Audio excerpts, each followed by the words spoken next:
Good morning. Today on Spotlight, inside two important Detroit development projects, the ongoing Joe Louis Greenway Partnership and the brand new La Joya Gardens housing and retail building in the heart of Southwest Detroit. Our guests, Liana Metley, Executive Director, Joe Louis Greenway Partnership, Laura Chavez Wazawadeen, President and CEO, Southwest Detroit Business Association, and Lily Gonzalez, Development Manager, Scenair Solutions. It's Sunday, February the 2nd. I'm Chuck Stokes, and this is Spotlight.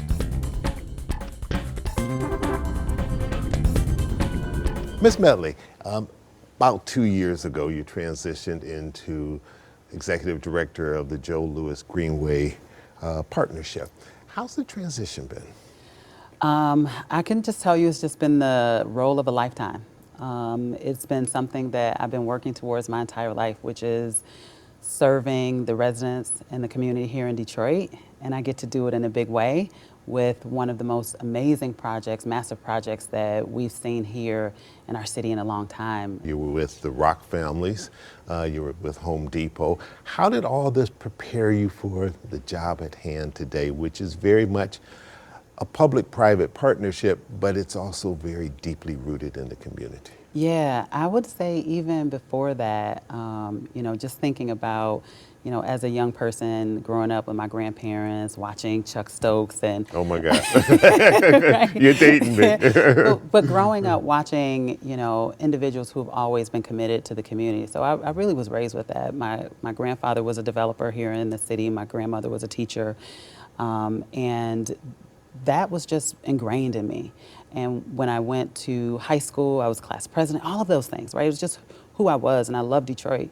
And my corporate experience really taught me how to understand the impact that corporations can have on communities and that you really need to give back.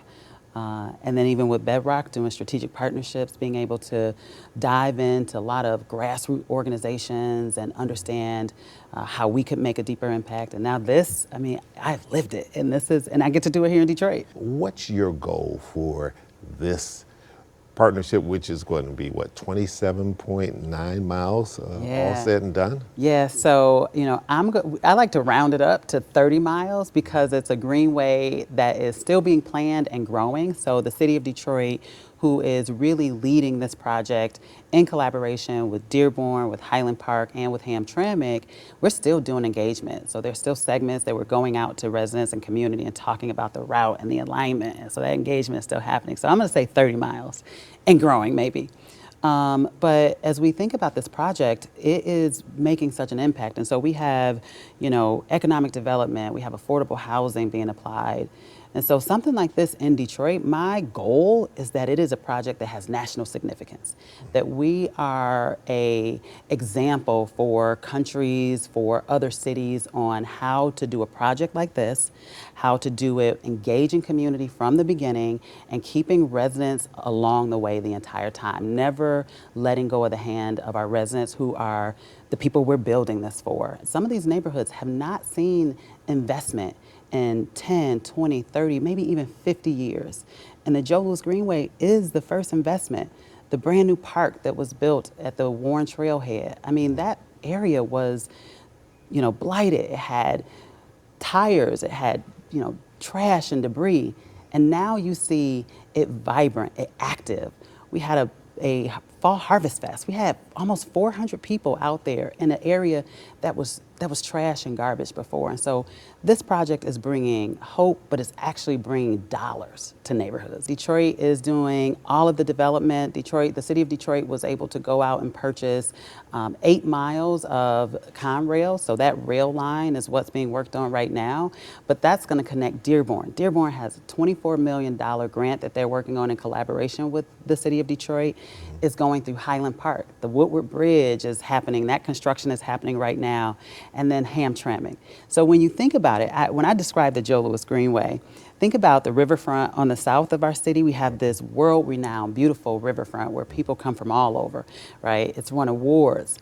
That's beautiful. But now we have a connection from the riverfront to the neighborhoods north. Detroit was a city that put the world on wheels. Well, we still want to put the world on wheels on the Greenway, but maybe the wheels are bike. That works. Or roller skates, right? Right. And so we still want to keep this city making national news and doing innovative projects, but we want to root it in community. We want to root it in our residents and make sure that this project is focused on neighborhoods and focused on community. All right, we're going to take a little break. When we come back, I want to talk to you about the name of it and the significance and what you hope people will get out of that when all is said and done. We'll be right back. Stay with us.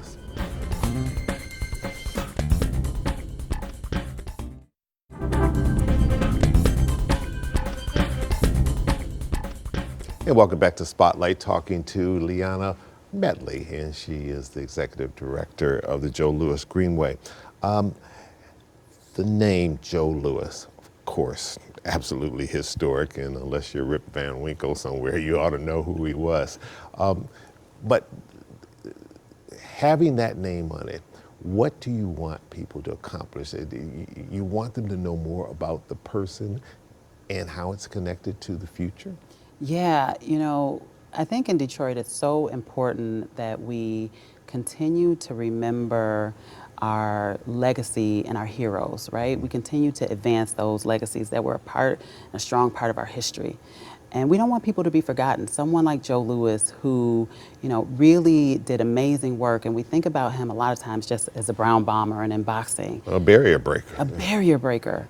And there was an article that Rochelle Riley went when the Joe Louis Arena was being torn down, and it was really a moment of reflection, I think, for us about what do we do now? What does that name mean, and how do we keep that legacy going? And the Louis Barrow family continue to do amazing work to ensure that the Joe Louis legacy is maintained, but it's also about like his character, who he was as a trailblazer, as a fighter in and out of the ring. And Detroit, that really symbolizes us. I mean, we've been through so much. And what more symbolizes the fight in us than to continue to associate it with such a strong name and to build that legacy? And so when people come, it really is a symbol of how strong we are, how resilient we are, how much fight we have, but also we do other things, right? Joe Louis was an equestrian, he was a golfer. There's a statue that we're working on, the city of Detroit and the arts culture team is putting together that is Joe Louis as a golfer, right? And so we're not just one thing, and there's so much symbolism in Joe Louis as a person that continues to live down, and we need future generations to know about that. And I would imagine that your degrees are in psychology from the University of Michigan, Dearborn, and also community development from University of Detroit, that those two kind of converge on both the quality of life and what people take in almost subliminally sometimes, as well as the economic benefits of all this. Yeah, I mean, I think it's so important, the messages that we tell ourselves. And through public space like the Joe Louis Greenway, one of the most important messages is that all of our neighborhoods deserve beautiful public space, that you can go outside and you can walk and you can recreate and you can enjoy yourself. There's a social component that's about how we reconnect communities that's much deeper than the economic impact, that's about the healing through, you know, space, and outdoor and program public space. And I think that's important for me as a Detroiter, as someone who's raising their child here, to make sure that he feels like this place is somewhere that he wants to stay, right? After he graduates, I want to come back and I want to live my life in Detroit and I want to make this city better. A political change in administrations in Washington, D.C., certainly a lot of news this past week in terms of federal freezes. Is that impacting you, and is it potentially going to impact a city that has had a Democratic governor who may be billing himself as something else down the line in terms of independence when he runs for another seat, but has been closely associated with Democratic administrations and has gotten a lot of federal funding because of that, along with other partners in the city. Is that having any impact? And I know it's early yet. Yeah, I think that's what you said there is that it is early. You know, we understand that with any change in administration, whether it's local government or federal government, there are going to be a number of changes. But we have been really focused on community here. And so while we seek to understand all of these changes that come out, one of the things that we're sure of is that our partners support us, that our friends at the city and all around support this project. We rely on our funders who have doubled down on their support for us and this project because of the impact. And that's really what we're focused on. The impact that this project is making will stand on its own. And people can come today and see a neighborhood that's been developed. They can see the change. This is not something that is, we're saying is gonna come. You can go right now to the Joe Louis Greenway and you can see a change from where it was when we started with, 30,000 tires, 600,000 tons of debris, and now you see a beautifully developed and active trail. I'm a fundraiser, so that never stops. Gotta always feed the beast. Always, right? And so projects like this require more than, we require, and that's what you talked about, that public-private partnership. A big project, a massive undertaking, a transformational project like this in a city like Detroit, Highland Park, Hamtramck, and Dearborn require resources from all over. So federal, state, and local, private, and individual. And so, individuals. Diversify the bucket. That's right, so that things are going to happen. This is Detroit. We have experienced all kind of things. And so this is not our first time, and we're ready for, for the challenges that come. Well, they say we're a gritty city. That's and right. Our football team proved that. That's right. All right. Leona Medley, thank you so much for coming in. It's a pleasure sitting down and talking with you. Best of luck, and we'll get you back. Thank you so much, Chuck. All right, thank you. And coming up, we'll turn our attention to another development project that had a grand opening this past week in the city of Detroit, in Southwest Detroit. We'll be right back. Stay with us.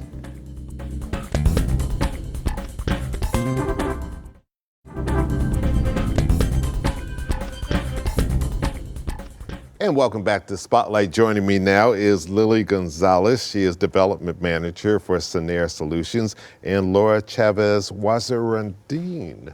Yes. Did I do it pretty good? Beautiful, thank you. All right, very good. And she is President and CEO of Southwest Detroit Business Association. And welcome to Spotlight for both of you. Laura, I'm going to start with you. Just had a big grand opening there on West Verner of LaJoya Gardens. What's going to be the major benefit of having that open up in that prime space on a prime avenue in Southwest Detroit? Yeah, I love that question, first of all. So La Jolla Gardens, known as the Jewel, and so it is a beautiful, beautiful community space. It's more than apartments. There's a community space there that has a lot of amenities for the community, but also it will have retail space as well as a retail incubator that allows for a stress test, if you will, for businesses that transition from pop-up to brick and mortar. It is definitely a place for people to convene, for everyone to be able to enjoy, and then the anchor of that retail space is Clark Cafe, which we launched a patronicity campaign on Monday for as well. But that will allow for creatives to be able to create and be able to be a part of a space that we haven't had a cafe on West Verner Highway for over 7 years. And so this is something that is truly part of the jewel that is Southwest Detroit. Sure, and this is, I believe, a $25 million project. You're a key part of that, Lily Gonzalez. Why did you want to get involved in the company that you're involved in? Why did you want to be a part of this? Yes, so my background is in architecture and urban design, and I moved from Kentucky to Detroit to join Scenair Solutions 7.5 years ago because I wanted to sort of round out the understanding of the built environment. As a designer, I understood that a bit and still growing, but now I wanted to understand what's it like to be a developer. And I gotta say, it could not have anticipated everything that came since then, but I'm so grateful that I went with Scenair Solutions, who's a nonprofit development company. We work in 5 different states, but here our mission is to partner with organizations such as SDBA and help bring their vision to their community forward. What that looks like kind of changes depending on the skills and what the capacity needs are, but I gotta say, it's been very, very fulfilling. There was a point in time when there was a lot of blight on the lot as well. And so to be someone, I've been quoted as saying I'm the daughter that Southwest Detroit raised because this is my neighborhood. I walked these streets my whole entire life. And to see this blighted block turn into La Joya is so beautiful, and the brilliancy that it brings to our community, it truly is a gem. And the neighborhood, residents of the neighborhood, I understand, were very much involved with the overall planning of this, correct? Absolutely. So you'll see certain details and amenities that they would not compromise on, but Such also as? the name. So the name was definitely open to a naming contest to the residents in Southwest Detroit, and it is named after a town of a resident from Jalisco, Mexico. So La Joya, that's what it's named, the gem or the jewel. And then also the fins that you'll see on the exterior of the Cafe Clark area, so the community space that's on the first floor. So you'll see these beautiful blue turquoise fins on the outside that were designed by Diseños, which is also a company from Southwest Detroit. But there were certain things that they were just not going to compromise on, but I think it's very important because the community has had so much buy-in to this beautiful project that, again, has from land inception or land acquisition has taken nearly 10 years. The reason we have that community space, the Jewel, is because of a resident in one of the meetings. We had proposed the 2 retail anchors in each corner and a big open space in the middle. And one of the comments that we heard from a resident was like, well, we have Clark Park Caddy Corner already, which is a large open space. Right. And so well known. And so well known, right? So that stayed with us. And I remember being back in the office with the design team and trying to brainstorm, like, how do we address that? And that's where. So having that community input is important because once you build it, you don't want people to feel like, well, if you had asked me, we would have told you. You asked on the front end, and that makes sense. All right, we're going to take a quick little break. We'll come right back, and we'll pick up on this, and we'll talk about the mixed income, mixed use, and how this has been important for residents who have been a key part of Southwest Detroit for a long period of time. We'll be right back. Stay with us.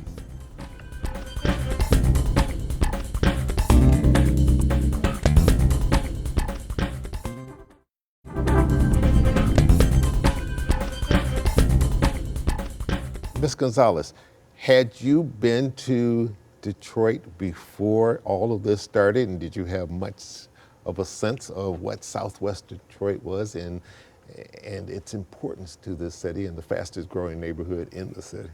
Okay, I did not have those details. I was aware. I went to U of M for a year back in 2013 to study, so I got an introduction to the city and got to know some of the neighborhoods a little bit.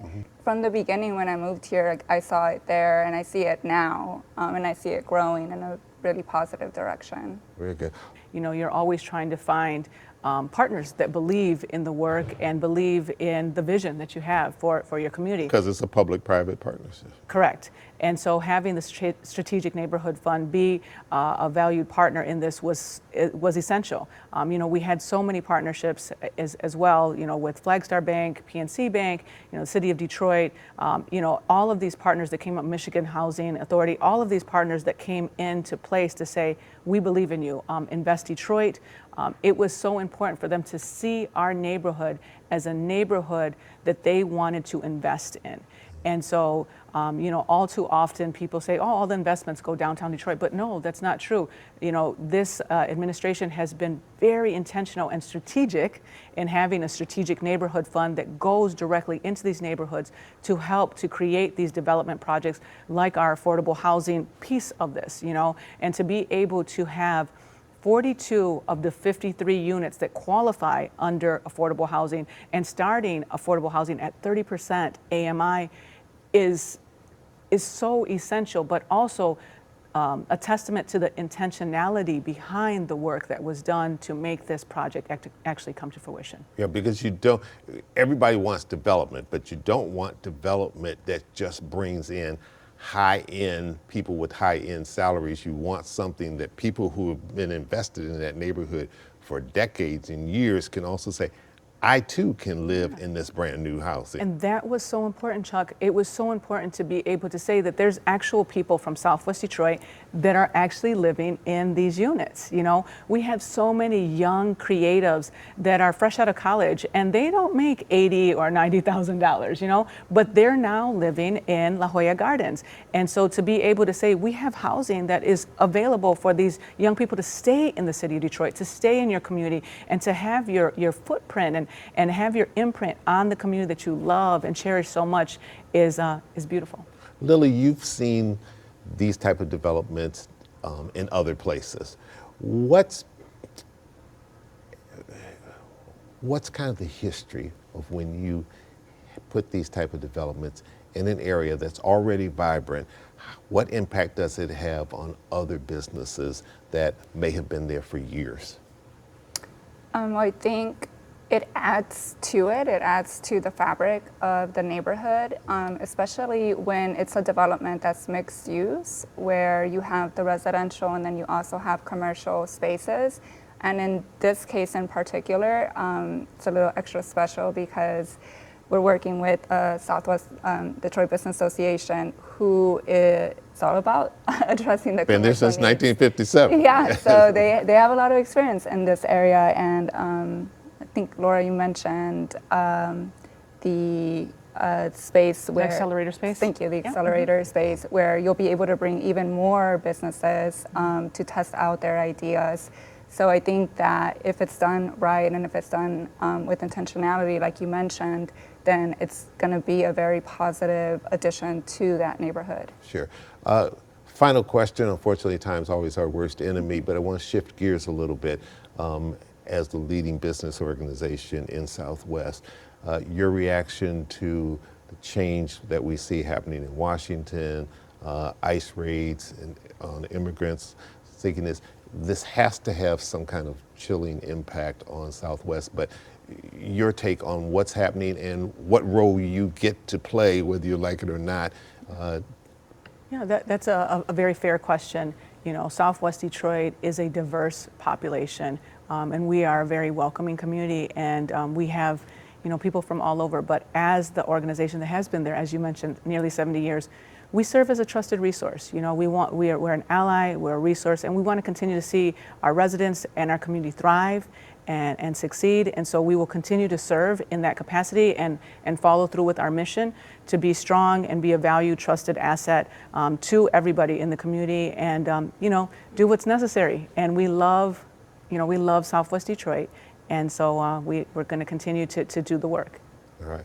Laura, Lily, thank you so much for coming in, sharing all of your insight on this brand new development and all that's happening, very vibrant in Southwest Detroit, and we'll stay in touch with you on it. Absolutely, thank you. All right, it's certainly our pleasure.